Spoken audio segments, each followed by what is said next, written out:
All right, good morning. Happy Friday. I hope you have had a good week, and I hope you have a wonderful weekend.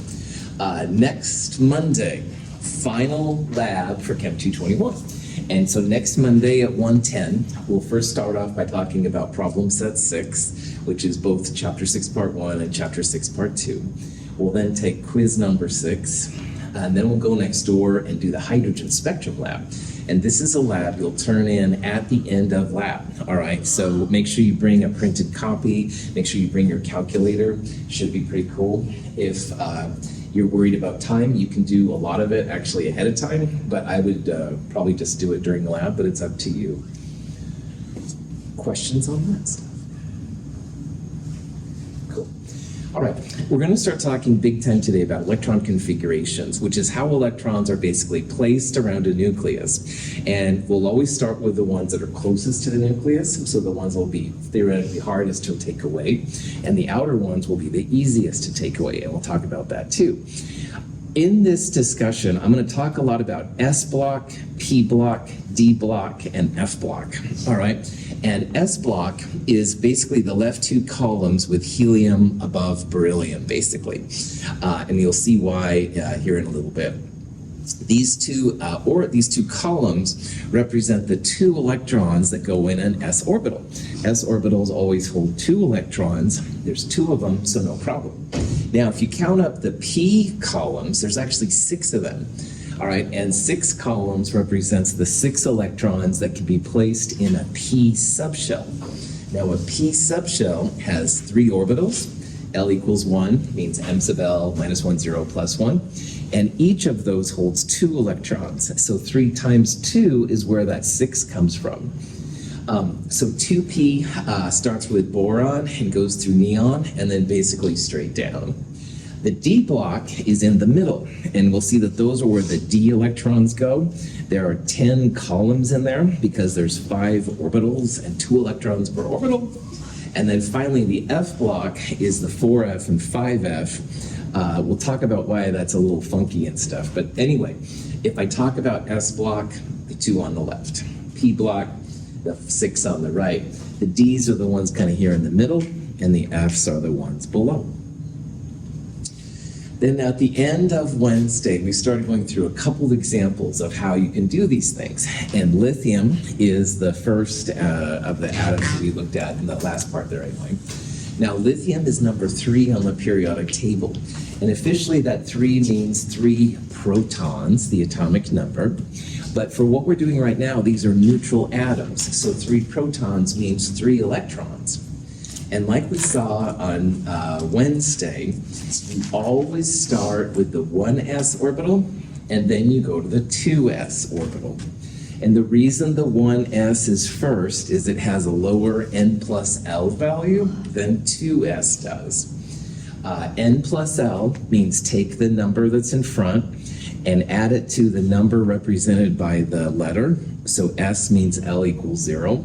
So 1 plus 0 is 1. That's the n plus L value. And that's smaller than 2s, which is 2 plus 0. So the n plus L rule is what chemists use to describe how electrons get placed around atoms. So 1s will always be first, followed by 2s, 2p.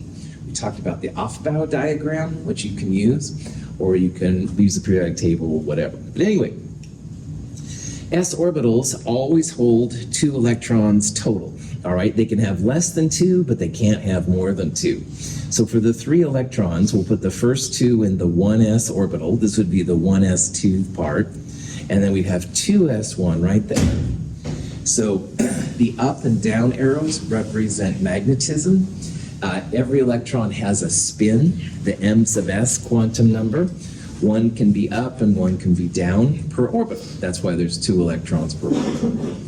If the up and the down electrons are equal to each other, then it's diamagnetic.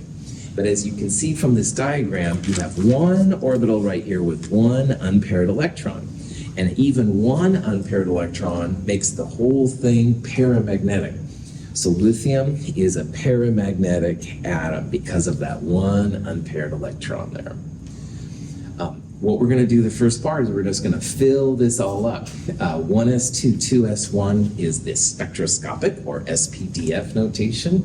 That's what we'll use most of the time, but orbital box can be cool too. It's easier to see the paramagnetic, diamagnetic parts if you have the orbital boxes. And remember that P's have 3 orbitals, S's have 1, so that's why there's a difference up and down.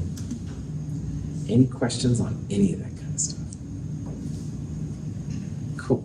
I'm also hoping that finally now this is beginning to get a little bit more sensical. I mean, when you go through all the quantum stuff, it can be a little bewildering, but now we're seeing the good old 1s2, 2s2, 2p6 kind of things. If you've seen this before, hopefully it'll start to fall in place. Yeah, Dave. So the up and down notation in reference to the electron spin is there has to be the same number of electrons as there is up and down. Is that correct?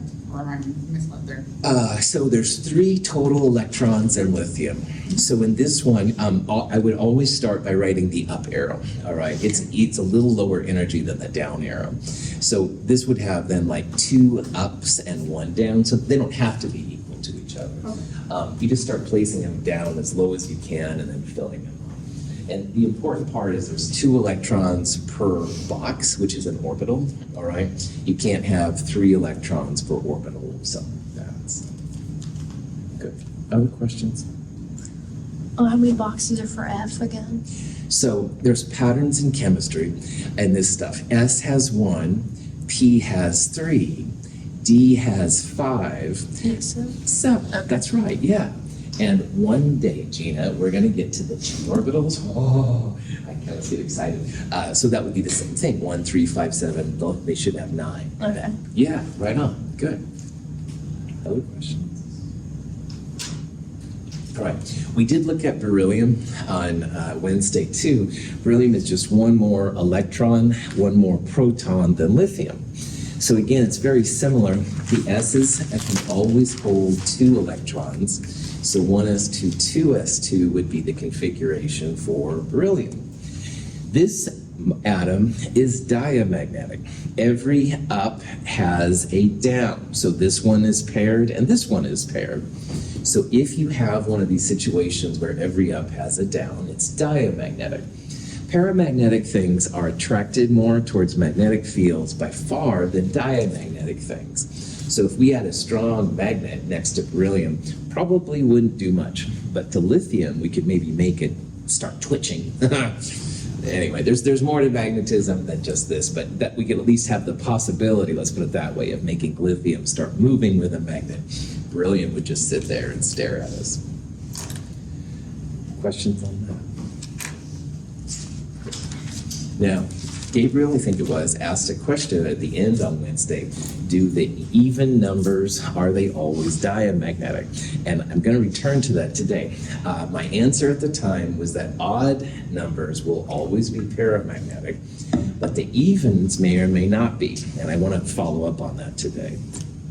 But first, let's look at boron. Boron is 1 more electron than beryllium. So while beryllium had 4 electrons because of 4 protons, boron would have 5 electrons because of the 5 protons. In this case, remember, the S's can only hold 2. So it would be 1s2, 2s2, and those are all full. And now we're going to put 1 in the 2p orbital. So this would be a 1s2, 2s2, 2p1. By the way, make sure you put a 1 there. Like in theory, sometimes in math, like something to the first power is just itself and stuff or whatever, but make sure you put the 1s there. Don't leave them blank. This one is now in the 2p orbital. And it really doesn't matter which of the boxes or orbitals you put it in.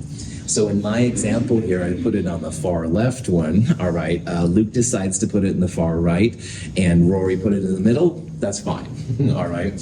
I would ask you to have the spin up, like have it pointing up, because there's a smaller energy for having something up than down. But the important part is that, yeah, you've got the odd electron again. Boron is paramagnetic. It will be interested in magnetic fields.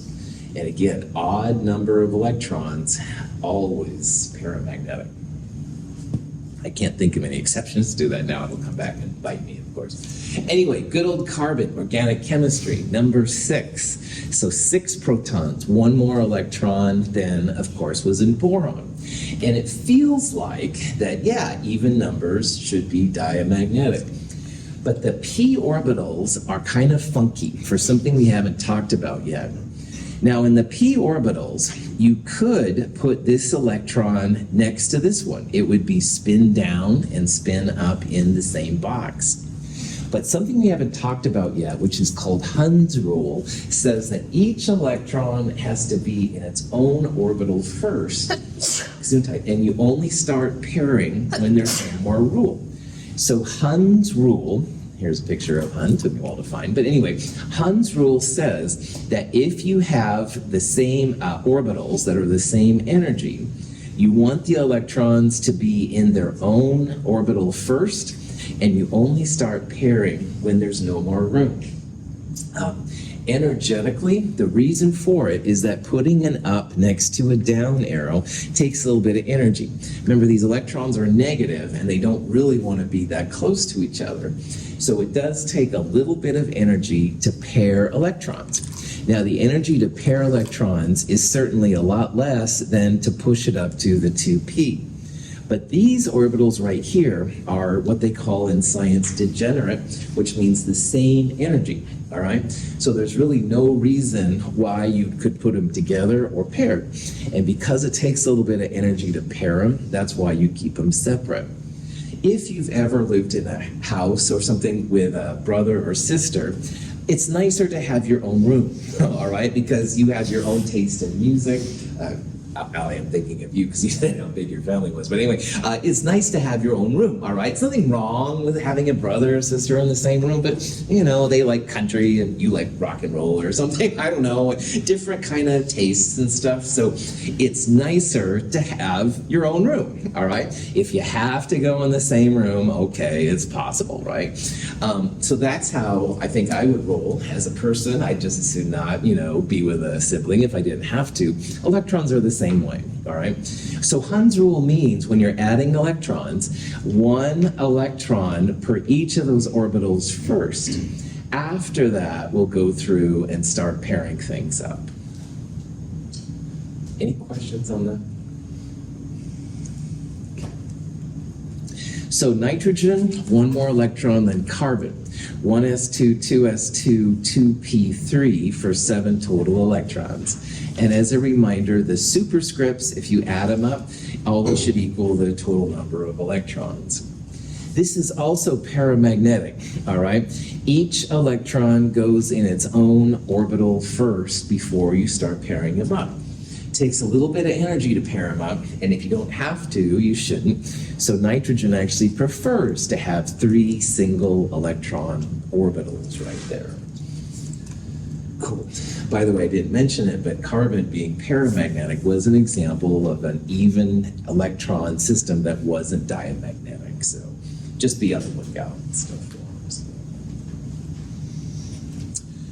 Oxygen, 1 more electron than nitrogen, has 8 electrons total. 1s2, 2s2, 2p4, 1 more electron than nitrogen has. Now at this point, nitrogen had 3 unpaired electrons in those 3 orbitals. We've got a 4th one coming in. This one is one we're going to have to pair. The energy to push the electron to the 3s is higher than we want to pay right now. It's a lot lower energy cost to pair the electrons at this point. So this is where now electrons start getting paired. And again, you write the paired electron over here, here, here, it doesn't matter. But now we're going to start having electrons being paired up. So while nitrogen had 3 unpaired electrons in 3 orbitals, oxygen has 2 unpaired electrons in 2 orbitals. Fluorine, you can probably imagine, 1s2, 2s2, 2p5 for 9 total electrons. We'll pair up 1 more of our unpaired electrons. So now we only have 1 more unpaired electron left over, but again, still paramagnetic. We just have fewer unpaired electrons than we had in the other ones. And then finally we get to neon, the noble gas. It has 10 electrons. excuse me, 1s22, s22p6, 10 to electrons, everything is paired, all right? Now every up has a down in the 1s, 2s, excuse me, and the 2p. So this would be an example of an even numbered electron atom that is diamagnetic.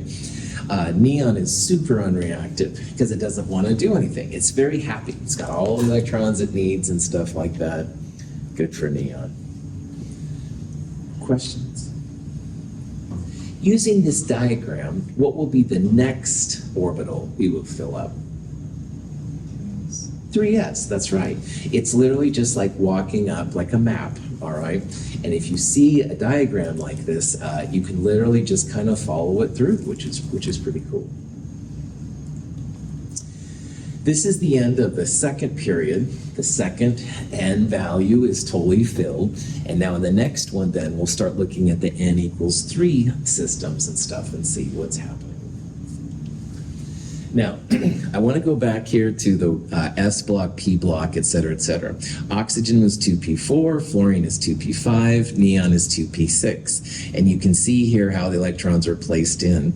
Hund's rule is really important. If you have electron orbitals that are all the same energy, 1 electron per orbital first, and then you start pairing up. Yeah. So would that mean, let's say you had only like 1p versus like 3p?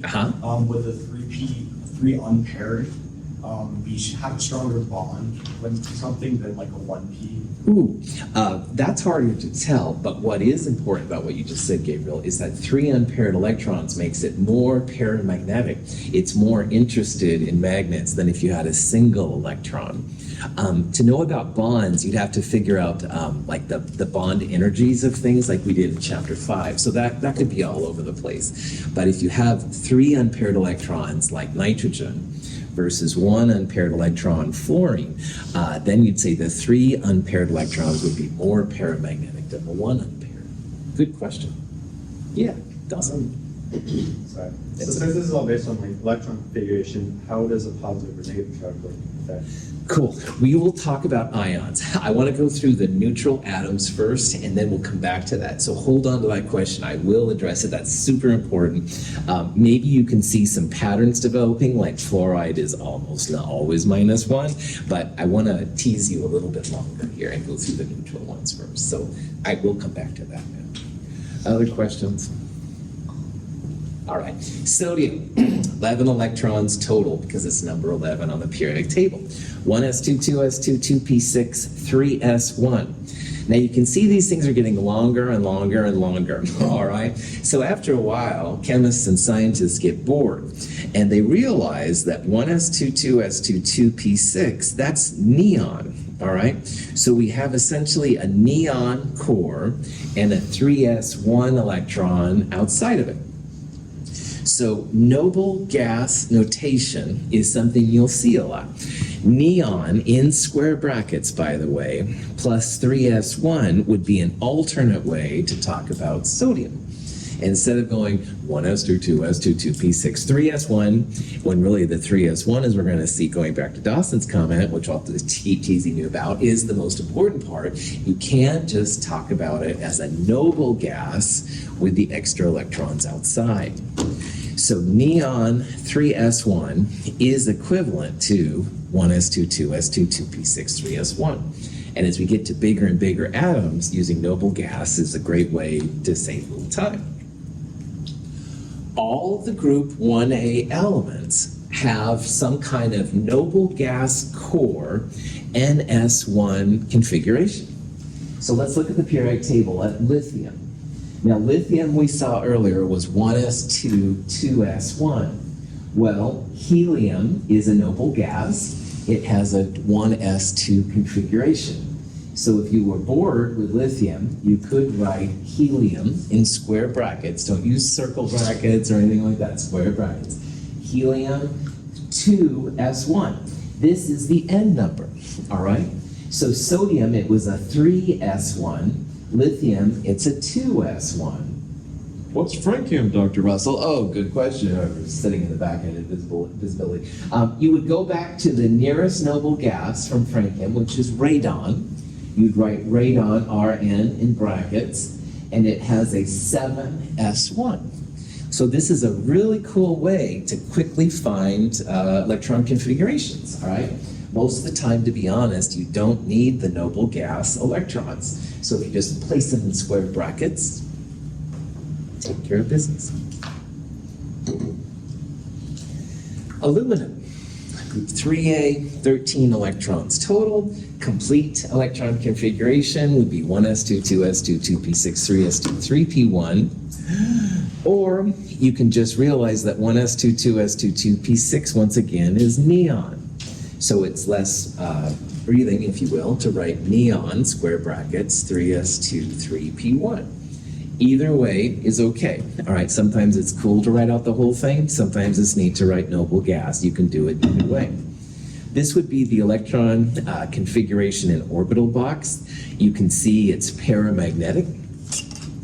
Now, like we saw with the alkali metals in group 1A, the group 3As have this kind of core NS2 NP1 configuration with a small exception. So for aluminum, all right, aluminum has the neon core down here, 3s2, 3p1. Cool. Boron, we saw earlier, was a helium core, 2s2, 2p1. No problem. But we're going to see here in a little bit that when you get to gallium and you go down, gallium has all these d electrons in here. And punchline is that number n-1 is how you figure it out. So I'll talk about this more in a little bit, but the reason that group 3A is similar to each other, just like the reason group 1A is similar to each other, those outer electron configurations are very similar. And that's a cool part to realize why the reactivity is as it is. Phosphorus, a pnictogen, 15 electrons, 1s2, 2s2, 2p6, 3s2, 3p3, or neon, 3s2, 3p3. So again, all of those elements are going to have something like that, all right? Some kind of core, NS2, NP3. Now, nitrogen was the period 2 version. It was a helium core, 2s2, 2p1. If you look, or 2p3, excuse me, if you go back to your notes. Works out pretty well. Past, if you go lower than phosphorus to arsenic, whatever, you do have to deal with some d electrons, and we'll talk about those in a little bit. But again, all of them have a very similar outer electron core, which makes their reactivity quite similar. So, let's say we wanted to find the electron configuration for chlorine, all right? So chlorine is right there. What period 2 element will be somewhat similar to chlorine?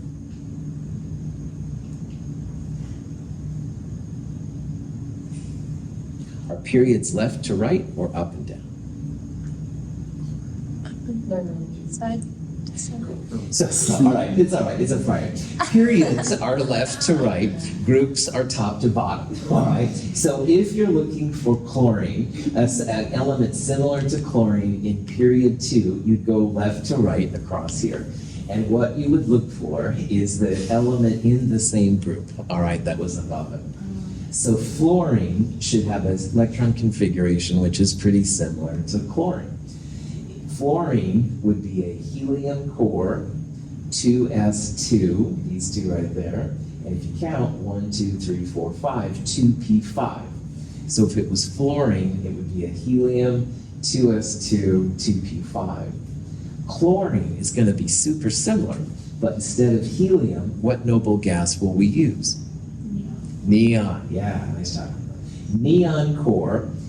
This, instead of 2s, will be 3s2, sodium to magnesium. This is beginning of the 3p, so 1, 2, 3, 4, 5. 3s2, 3p5 is what the chlorine should have. So obviously up here, none of these are noble gas, but notice there's kind of like a space between it. All right, this one, if you look at it, 1s2, 2s2, 2p6, that's the neon core.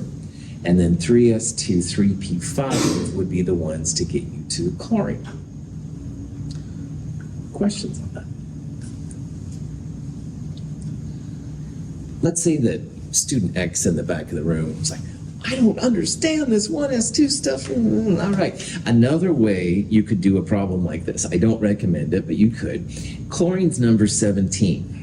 And if you literally count the number of electrons, those superscripts, you'd want one with 17 electrons. So obviously this one would work, 5, 7, 9. That's not enough electrons. Now some of these up here are a little deceiving. You have to know that 3s only holds 2, not 5, and stuff like that. But that is another way to kind of check yourself on these if you want. So. Questions? Now, as I started off in the beginning of this lecture, we talked about S block, P block, D block, and F block. And again, just as a quick reminder, S block are the left two columns, and helium, which is shown as a P1, it shouldn't be. Helium should be right there. Helium is technically an S block element. The 6 columns on the right are the P block. And why that's important now, hopefully you can see, is that these numbers right here, the period numbers, tell you what S or P you have. So if you wanted to know what electrons were the last ones to be filled in with cesium and barium, 6th period, S block, that 6s orbital will be the last ones to be filled in. And krypton, way over here, krypton is one of the P blocks. Krypton, if you go over to the left, is in the 4th period. So krypton, you would be filling in the 4p electrons. So you can quickly tell the S's and the P's based on this configuration. Now the D's and the F's, there's a little twist, and I'll tell you this here in a little bit. But at least for the S's and the P's, you can quickly tell what's going on. So I think it's pronounced Ogens. It's the brand new element. The symbol is OG. It's a Russian laboratory it was named after. But anyway, it's number 118. Well, that would be a 7 because it's the 7th period. It's a P block, so you'd be filling in 7p electrons to get to OG, number 118. Woohoo! All right. D electrons are similar, but you can use the period number. But the thing is that the period number for the D's, it's n-1. Now on Wednesday, I started talking about an off-bow diagram. And I think it's, whoops, I want to do that here. I'm going to do just part of it. Off-bow, you start at 1s and you go straight up. So 1s, 2s, 3s, you just change the number. Then you go up and over 1 to start the P's. You go up and over 1 to start the D's.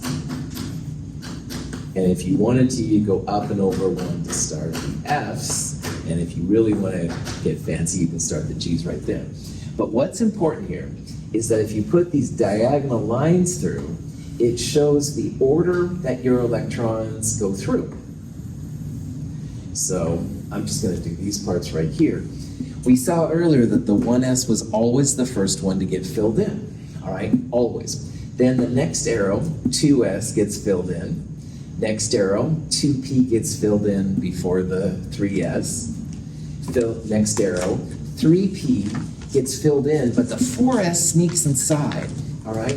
You don't go straight from 3p to 3d. You have to do 4s first. Then you go 3d, 4p, 5s, stuff like that. So what that means is that we talked about how n equals 4, and this is the S block. So potassium and calcium would be 4s. Scantium there begins the 3d orbitals, the 3d block. And you can still use these numbers, but you have to be hip and realize that it's this number minus 1. So scantium begins 4 minus 1, the 3d block. Yttrium here, 5 minus 1, begins the 4d block. Lanthanum, which is down there for reasons I'll talk about later, 6 minus 1, 5d. This would be 6d, etc., etc. So when you're dealing with the d electrons, just make sure that you take that period number and subtract 1. The little d's will sneak in there before the other ones. So what this says right here is that you're always going to have n minus 1 d electrons for these. Period number, for example, n equals 4, and then 4 minus 1, 3d will follow. That's what that kind of thing is saying. And again, the transition metals especially are kind of important. So let's see some examples. So potassium would have an argon 4s1 configuration.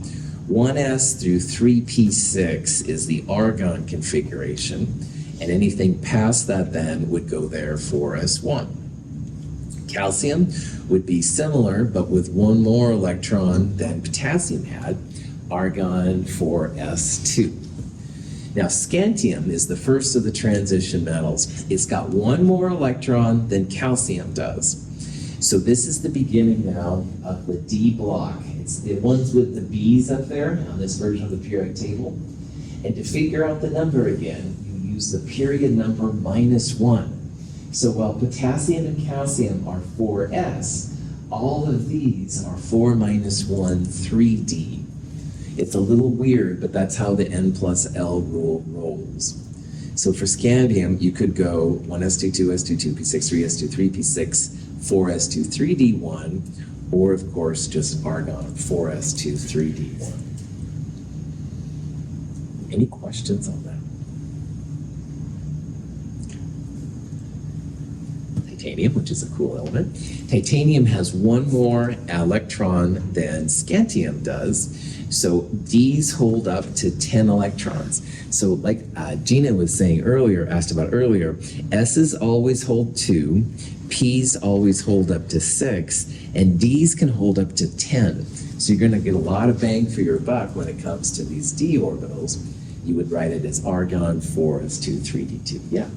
Is there a easier way to remember? I mean, besides like obviously the 2s are kind of easy, the S shells are easy to remember, but like for how many electrons fit in each shell, is there a good way to memorize that? Well, what you can do, some people, what they've done, David, is they go back to SPDF, all right? And these correspond to L values of 0, 1, 2, 3. But then they'll also have, for example, number of orbitals. And I did give myself a lot of room here. This would be number of electrons. And remember that all this stuff is based on patterns, okay? So L value, only one M sub L value of 0. So this would be 1 orbital. This would be 3 orbitals, 5, 7. And you multiply this number by 2 to find the electrons. So 2 times 1 would hold up to 2 electrons, 3 times 2, 6, 10, 14, stuff like that. And that would be one way that people sometimes have done it. So I don't know if that helps.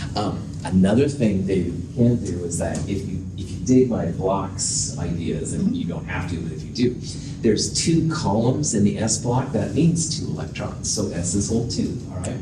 And there are 1, 2, 3, 4, 5, 6 columns in P, 6 electrons for P orbitals. And there's 10 here, and we'll talk about why there's actually 15 there, but it should be 14. Why there's 14. But anyway, at least for SP and D, that works pretty well too. Cool question. Okay. Vanadium, 1s2, 2s2, etc., all the way to 3d3, argon, 4s2, 3d3. All right? Now, chromium. Chromium has one more electron than vanadium. So if you had, instead of 3d3, you would expect to have a 4s2, 3d4 configuration for chromium.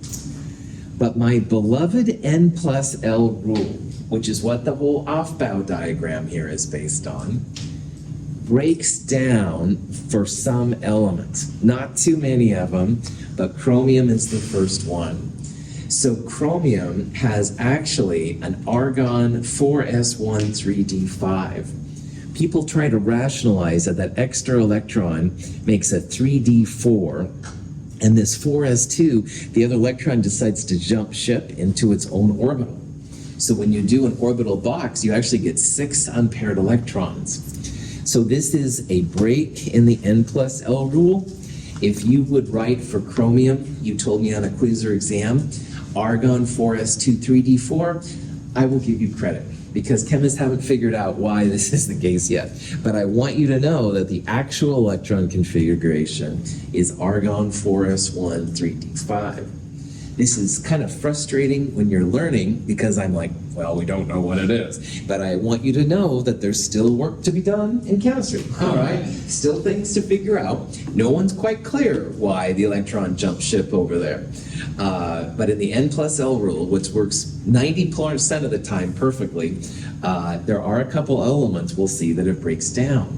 So again, you could give me either the actual configuration or the expected 4s2 3d4, and I would be happy, all right? Just realize, still work to be done in chemistry. PhD. Anyway, just looking at Gwendolyn for no particular reason, I guess. Anyway, all of you PhDs, I would love. Anyway, prop that back on. Questions? Manganese follows the pattern again. So you would expect 4s2 3d4. This one you'd expect 4s2 3d5, and that's what you see. So for whatever reason, it starts to be okay around manganese again. Cobalt's cool, but copper breaks it again. Copper, actually you'd expect to be 4s2 3d9. And for whatever reason, copper 4s1 3d10. So this is another example where I would take what's expected or what the actual value is, and either one is okay, all right? I would give you credit for both of them. Yeah, Rory. And when they break the system, is it always going to be one less on the S and one more on the D? I wish it was that simple, but no, of course not, right? In our textbook, it'll show you like rhodium, which is under cobalt, and palladium, which is under nickel. They also do it, and the other ones don't. So no, it's not that simple, right? If it was, I could say, well, I got to make exceptions here, but unfortunately, it's not that simple. But again, most of the time, these exceptions are rare, all right? These are the two that pop up all the time. So I just want you to know about them. But again, instead of like saying, oh, lame scientists, just realize people haven't figured it all out, all right? There's still some things that need to be done. There's another system outside of N plus L called the Russell-Saunders coupling scheme. Not me, Russell, darn it. But anyway, the Russell-Saunders coupling scheme works really well for the heavier elements, but it's pretty lame for the lower elements. So again, no one has kind of figured out here how these rules work, but it works a lot more than it doesn't work. It's just, a place we can still study. Maybe in 10 years we'll talk about the GINA addition to how this works. So. Questions? Okay, so a couple of exceptions. These are the first two, but there are more. I don't have a good pattern like Rory asked about, which was a cool question. They don't follow N plus L, all right? And it's just, I don't know why. People don't really know what's going on, but I want to make it clear that you can give me as an answer on quizzes and exams, you can give me the expected order or the actual order, and that's totally fine, all right? When you get to the lanthanides and actinides, now you start having F block. And F block has an N-2 configuration. So if you look at our periodic table, let's assume that lanthanum right there is an F block element. Now remember that in this periodic table, this little kind of cross and this little number, they are elements that go down there. So arguably, lanthanum would be the first of this F block along here. So to figure out what electron it would be, lanthanum is in the 6th period, even though it doesn't look like it. So 6 minus 2, this would begin the 4F block. And actinium, thorium, praseodymium, all these kind of things, they would be 7 minus 2, or the 5F block. So it's a little weird, but this has to do with how the electrons are placed in the N plus L rule, stuff like that. I wanted to show you these two examples, just two more exceptions to my lovely N plus L rule.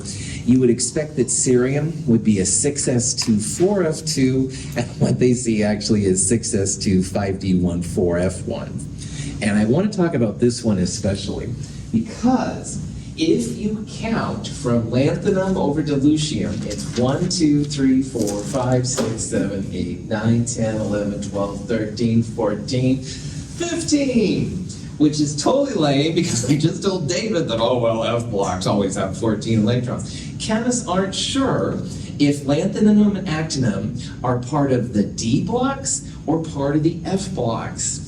So my best guess, based on literature, is that cerium probably is 5D1 and only 1 4F.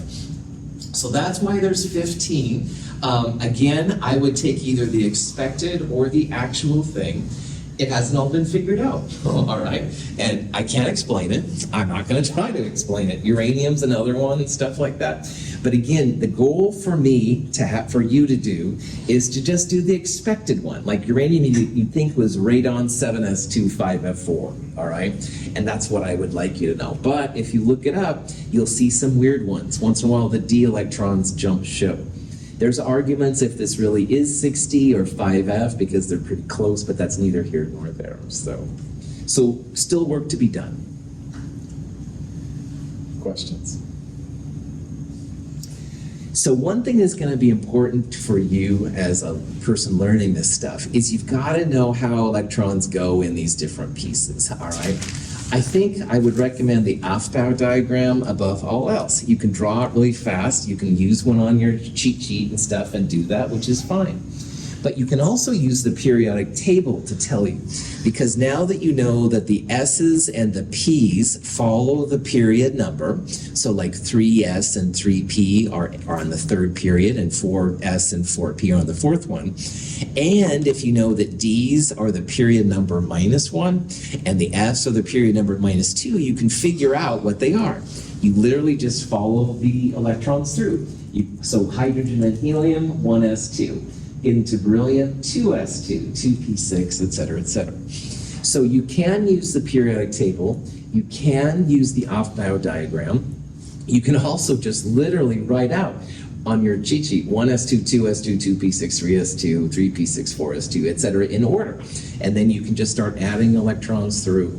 But somehow find a way to predict. So if you had an atom with 85 electrons in it, you could follow through and figure out what the electron configuration is. Does that make sense? Questions? All right. So transition metals, iron, if you look on the periodic table, number 26. If you want to be cool about it, you can go back to the noble gas, argon. Calcium and potassium are the 4s2.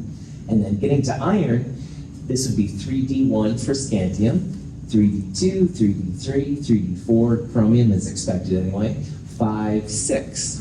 So iron would be a 3d6, and you can literally just count over from that. And again, all I really want you to know is how the expected one, not any of the exceptions. Now, zinc is a little bit easier though, because zinc is at the end of the D block. Zinc, cadmium, and mercury are all at the end.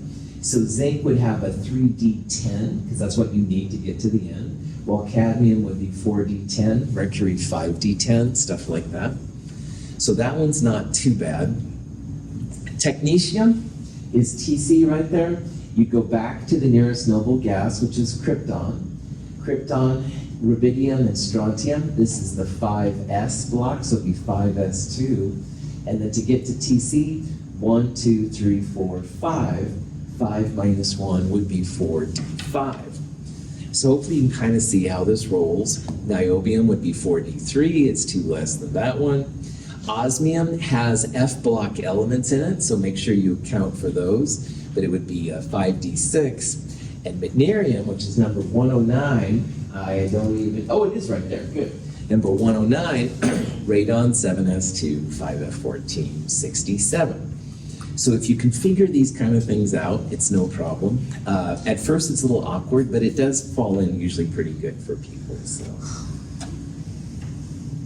Questions? Now, had several questions about positive and negative ions, and absolutely these are really important. Making an ion from an electron configuration is not too hard usually. there's anions, negative ions, and cations, positive ions, all right? So we'll talk about anions first. If you have a neutral atom's electron configuration and you want to turn it into an ion, so for example, fluorine to fluoride, then you literally just add electrons using the normal N+L rule. So this is an example of phosphorus becoming phosphide. Now to make phosphide from phosphorus, you have to add 3 electrons.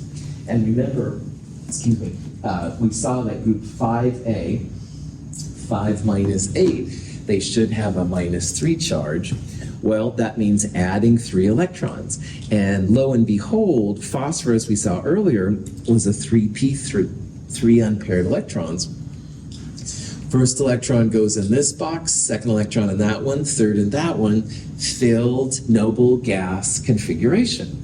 If you look at this diagram long enough, it's really not neon anymore, it's argon, all right? We've added 3 electrons to phosphorus, 1, 2, 3, same electron configuration as argon. Once in a while in this class, I babbled about how noble gases are the cool kids in the back of the bus and everybody wants to be like them. Well, phosphorus, if it's going to be a cool kid, the nearest noble gas would be argon. And sure enough, you almost always see phosphorus as a -3. It likes to gain those electrons and have the same stability associated to argon. So, making a negative ion, you literally just add electrons in the lowest unoccupied spot, all right? And for phosphorus, it almost always involves 3 electrons to make phosphide.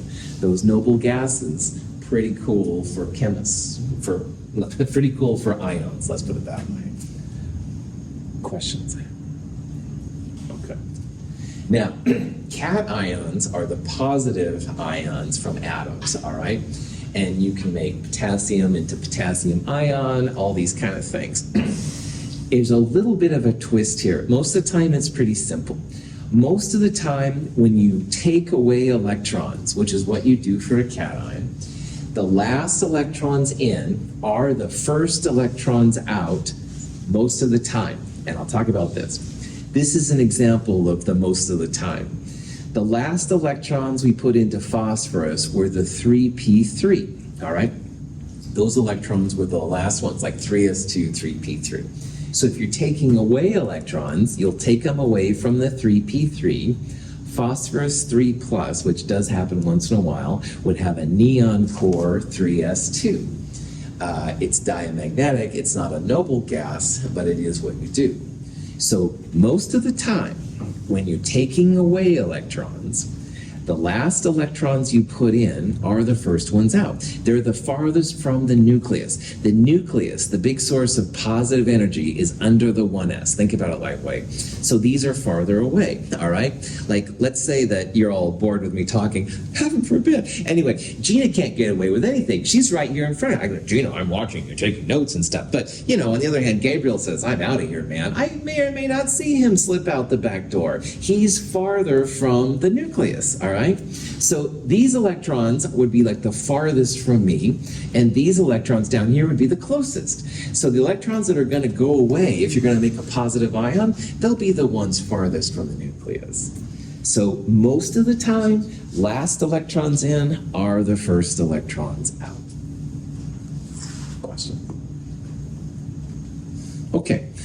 This is an electron configuration for which atoms or ions? Okay? Now, let's assume, first of all, it's a neutral atom. 2 plus 2 plus 6, 10 electrons total. What atom would that be if it's neutral?